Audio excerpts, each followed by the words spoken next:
So I just finished watching the latest New York Times interview with Tucker Carlson, and I found it really, really interesting because on the surface level, you have what I would call a classic New York Times interview with a conservative, where you have this hand-wringing lady by the name of Lulu. She's wearing kooky glasses. She has some sort of blanket wrapped around her shoulders as a shawl. She has a sort of multi-ethnic name and vibe.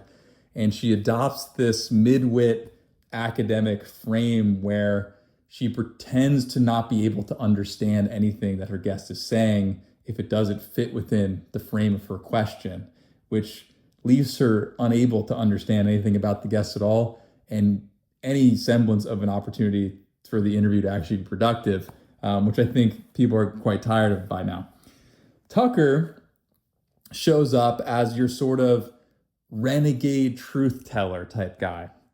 And these guys have gotten good now at playing that role and understanding how to sort of neutralize the vector of attack of this sort of concern trolling and moralizing that the New York Times reporter, of course, is going to do to them. So what you see play out in this interview at a surface level is your sort of classic exchange. The New York Times gets on, they spend way too much time talking about Tucker platforming Nick Fuentes and basically trying to get him to explain himself and disavow, the interview with Nick Fuentes and the things that Nick has said. And Tucker, refuses to back down and says, why are you spending so much time asking me about this? Shouldn't you be spending more time, looking into all the people who are defending this genocide in Gaza and in this war that nobody wants, that's killing Americans and everything like that. And everyone in the comment section cheers and is like, yeah, Tucker, showed how fake and phony the New York Times is and how, these people can't speak truth to power and Tucker is this breath of fresh air. And that is sort of the takeaway for people looking at the interview on the surface, where Tucker is this truth teller. The New York Times is full of shit, and things are changing, and they're not going to get away with this anymore. Well, I actually have a different read on what went on in this interview. I don't think that Tucker really deserves very much credit at all for his response to this line of questioning and him pushing back on the question itself. I think he's getting way too much credit. And I don't think it makes you any sort of great or brave truth teller at this point in the big 2026 to be able to successfully push back against that line of questioning. You get this dynamic where people watch this interview. Tucker kind of makes a half decent, does a half decent job pushing it back against the moralizing of this interview, saying, "Why'd you platform Nick Fuentes?" And everyone in the comments cheers, and they walk away from this sort of exchange as just yet your latest in a series of sort of like libtard gets pwned. Isn't Tucker such a truth teller? Isn't the New York Times so full of shit? Well, that's not the interview that I watched, to be honest. When I was watching this interview, I know what the New York Times is by now. I know what they stand for. I know what interests they represent. Do we know who Tucker Carlson really is? And if you're looking at the interview with a bit more of a critical lens, I think you'll see that Tucker Carlson does not do a very good job showing up as an authentic character. And there's many questions that he cannot answer. This is a common critique of Tucker. I'm not the first person to say this, but I wanted to talk about some of the things that I noticed on the interview that I think rubbed me the wrong way and continually rub me the wrong way.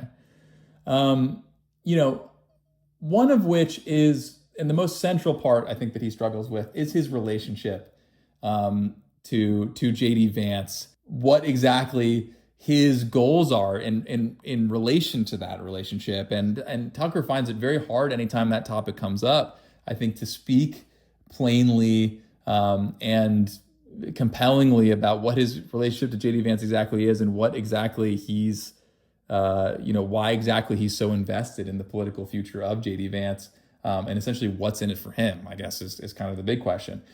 And so that's on the specific layer. on a more general layer, I think Tucker, and he's done this throughout his career, constantly self-reports about how embedded he is in the power structures of the American political system, and is, always playing a much greater hand in what's going on behind the scenes, than he would like you to understand at times. At times, he wants you to understand that he's behind the scenes. At times, he doesn't. Half the time, he's saying, I'm just a journalist. It's just my job to be asking these questions. I'm a nobody. I'm just, someone who's, looking around and just wants to stand up and do the right thing. But then any sort of interrogation into his sort of web of relationships and how deep Tucker's relationships go within inside of the political establishment in this country, and even outside of this country. Many times when it comes to foreign powers like the Qataris and others, it's just, again, another sort of crack in Tucker's armor as this sort of this quote unquote normal guy, which he refuses to let go of and can't be honest about, which is just it's very, very off-putting, I think, and deeply concerning. And I think that people are willing to, look beyond this just because he, doesn't fall, he doesn't fall for the moralizing or the sort of, concern trolling of this New York Times employee, who we all know by now, their tactics and what they represent, and how to beat them at their own game. I think this, again, in the Big 26, this is not a major accomplishment.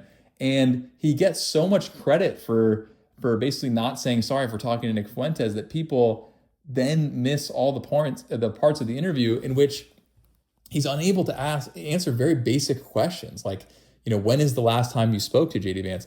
He pretty openly freezes up to space. I can't answer that because I don't want to make it harder for JD. It's like, okay, well then what are we dealing with here? Okay, your son just left, was working for JD. He just left. What's that about? Well, he starts freaking.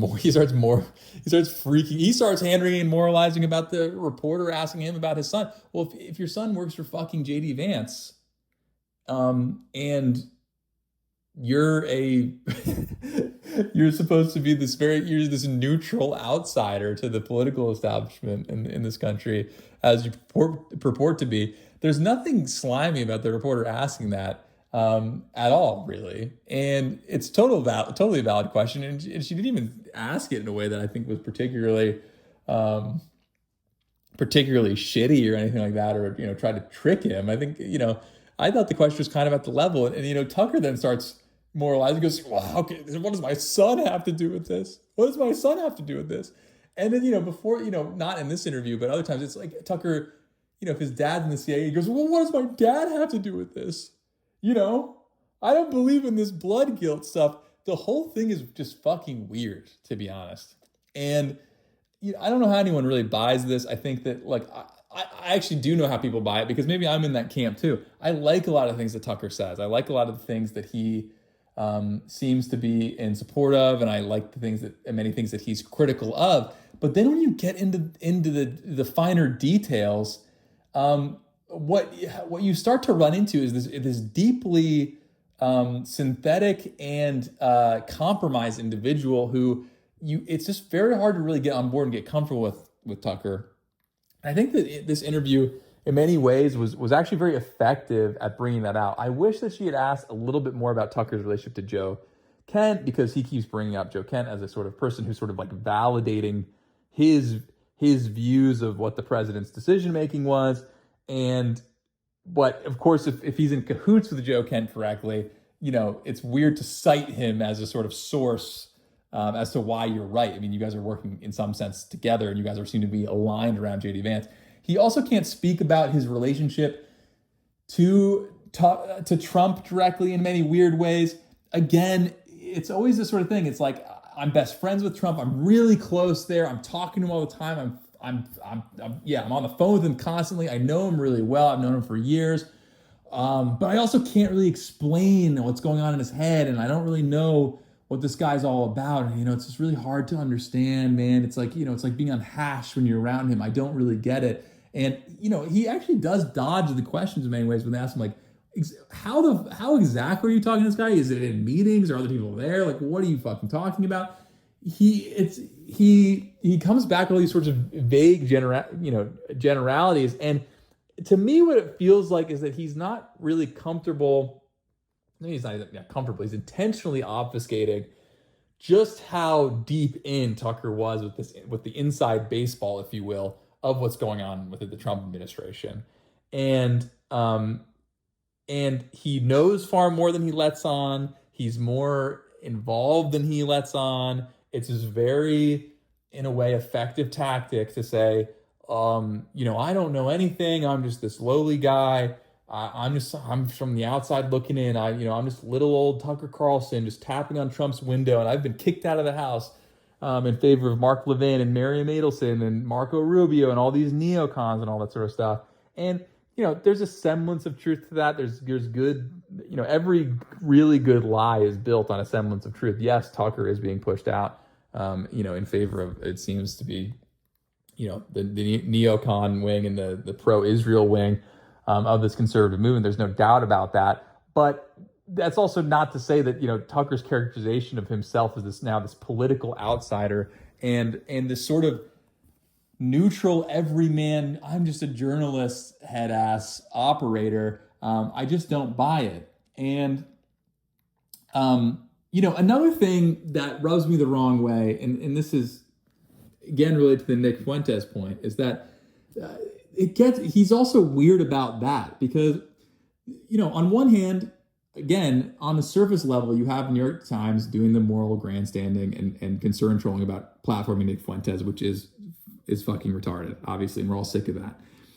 There is actually a valid question there, though, to Tucker about why he decided to platform Fuentes, because Tucker is constantly, as it pertains to Nick, also trying to play both sides, where he's not afraid to talk to him. He won't disavow him, and but he also he also doesn't believe the things that Nick does, and he's not an anti-Semite himself, and he thinks that Nick is waning in popularity, which is this very incoherent and very strange position to take, I think. And I think the New York Times reporter really gets Tucker on this one because she is asking him, well, why exactly are you having him on? What is the point of that? And Tucker can't really answer this question effectively, and he does kind of disavow Nick in his own way by saying, well, I regret it because it didn't really do that much for me. He also again self-reports as a sort of synthetic actor when he can't admit that Nick is influential in the party and represents a critical voice against JD Vance with a lot of influence within the party. And Tucker keeps getting jammed up and being like, is Nick influential? And the reporter kind of gets Tucker by saying, your interview with him has 25 million views. It's one of his biggest interviews. So Tucker, is in a weird, ironic way doing the New York Times reporter thing where he pretends to not understand the point of the question. And it becomes intentionally obtuse where he's like, well, is Nick influential? How can you describe that? And she's like, well, I mean, he's hugely influential even within the context of your own in the context of how popular his interview is on your channel compared to everyone else's. Tucker does make somewhat of a good point, and one that Nick himself makes, which is that, well, how influential is he really compared to the moneyed interests and the influence of foreign powers when you look at, members of Congress and the people, the ruling class of the country. Maybe the most fair interpretation really, where I'm taking a piece on both sides, both the New York Times perspective and Tucker's perspective, is that, Nick isn't that influential yet, in the sense of he's not actually currently very influential on the mechanisms of our current political apparatus. But the New York Times person is probably rightfully pointing out that he will be more influential in the future, as he does have quite a large audience and his talking points are quite influential. So Tucker refusing to kind of acknowledge that Nick is influential, which again is another weird thing that he does, where it makes you wonder like what his aim is. And it does feel like it aligns with, kind of running cover for JD in a certain sense, because it's like, I won't even acknowledge that Nick is influential and is a threat to JD, because, he's kind of looking out for JD in that regard and trying to run this sort of screen by, like, again, neutralizing the relevance of Nick to the conversation, when I think it's clear to anyone who's paying attention that the center of the conversation is what Nick is talking about. And the irony also is that Tucker himself, in terms of his latest iteration of who Tucker is in many ways borrowed from Nick's talking points and Nick's worldview. In that, Nick was early and right on his call that pro-Israel and pro-Israel interests are going to drag us into war in Iran, and that Trump is a Trojan horse for these interests, and that he's going to use the language of populism and white identitarianism to trick his base into voting for him, and then he is going to do a switcheroo and he is going to take us to war in Iran for a regime change war. Nick got that right first, and he was the loudest and the earliest on that, and he was proven right. And Tucker was late to the party. I mean, Nick said before Trump was elected, don't vote for this guy. This is exactly what he's going to do. And now Tucker's been on an apology tour about him supporting Trump when he shouldn't have, vindicating Nick again, basically. And then now, Tucker Carlson's show is essentially, in many ways, a sort of Nick Fuentes light show where he's, deeply critical of Israel, but has to come to more convoluted and sort of, just convoluted and tricky ways to address the subject, because Tucker isn't able to adopt all of Nick's points and all in the complete nature of Nick's worldview. So, Tucker has to cobble together this kind of strange point of view at times, which I think constantly flares up and again kind of reveals him as sort of this inauthentic operator. And this sort of brings me to my last point, because, as mentioned, I think that this line of questioning from the New York Times reporter about platforming Nick Fuentes, in a sense, in a charitable interpretation, is an actual attempt to understand where Tucker's true politics lie.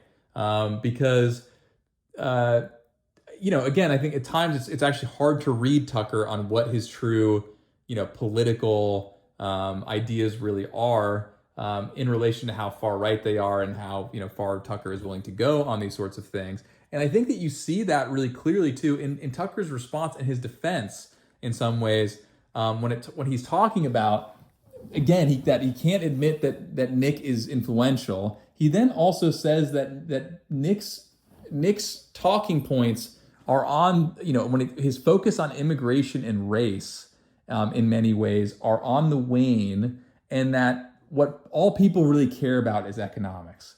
And I thought I just feel like this is such a strange and strained point that he's making that doesn't really make a ton of sense. First of all, the irony is that Tucker has borrowed many of Nick's talking points recently, and more so now than ever, and found his own popularity increasing as a result. So there's a definite irony there. And, Tucker also half the time does acknowledge that sort of demographics and, demographic change is an extremely relevant factor in the country, and is something that people rightfully pay attention to and get pissed off about. But then this idea that, all this talk of sort of race and religion and demographic replacement, all that sort of stuff, is really something that is going to be overwritten by just a really good talk about economics and policy and a discussion of capital gains tax, which, look, I'm not even against what Tucker is saying here in a certain sense. I mean, in some sense, the last video that I uploaded was about this, that the right has an economics problem. They don't actually have really good critiques of capitalism for the right. But the idea that the identity politics on the right, and white identity politics in particular, and maybe like Christian identity politics, are on the wane and are going to go out of vogue and are going to become less relevant in the future on the right wing, is just a complete, I think, a completely disingenuous point from Tucker, where he's trying to sort of like astroturf that conversation so he didn't have to talk about it anymore. He's like, well, can't we talk about what the banks did? And it's like Tucker, I don't think Tucker is as sophisticated, when it comes to his ideology. And I don't even think he would really even pretend to be, a highly sophisticated, ideologue when it comes to the way that he's thinking about these things. But, the idea that the economic and the demographic and the, identity are separable, when the idea that being, critical of Israeli power in America is separable from their economic activities in the United States, and the design of our economic system itself and the financial system itself, that these things are at all separable and don't actually, in effect, accelerate each other. The further you go into these sorts of things, and the further down the rabbit hole you go, the higher up the escalation ladder you will find yourself. And there's no doubt that as a society, we are going higher up the escalation ladder of starting to put these pieces together, where, with the combination of the Epstein files, this war in Iran, the heightened sensitivities around AIPAC, and, foreign influence in our country, and, on our president and everything like that, is that it's very clear that, these dots are being connected, and the banking system and the war in Iran, and, the reason that regular people are falling behind day by day, these things are all interconnected, and demographic replacement and so on and so forth.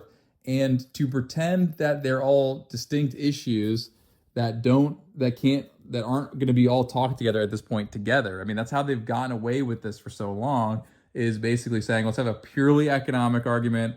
We'll have a purely, foreign affairs argument about this. We'll have a critique of the banking system.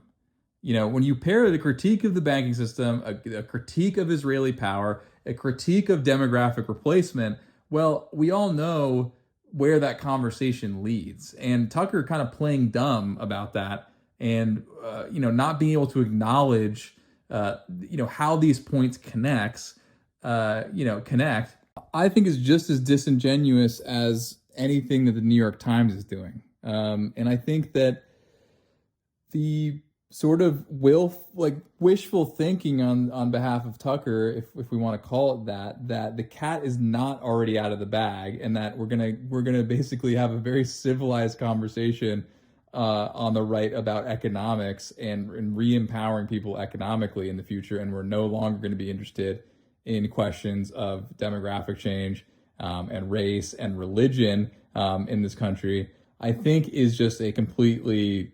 non-answer, where once again it's just him kind of obfuscating what exactly it is that he actually believes. And I don't think he really believes much. I think he just wants to get JD Vance into power.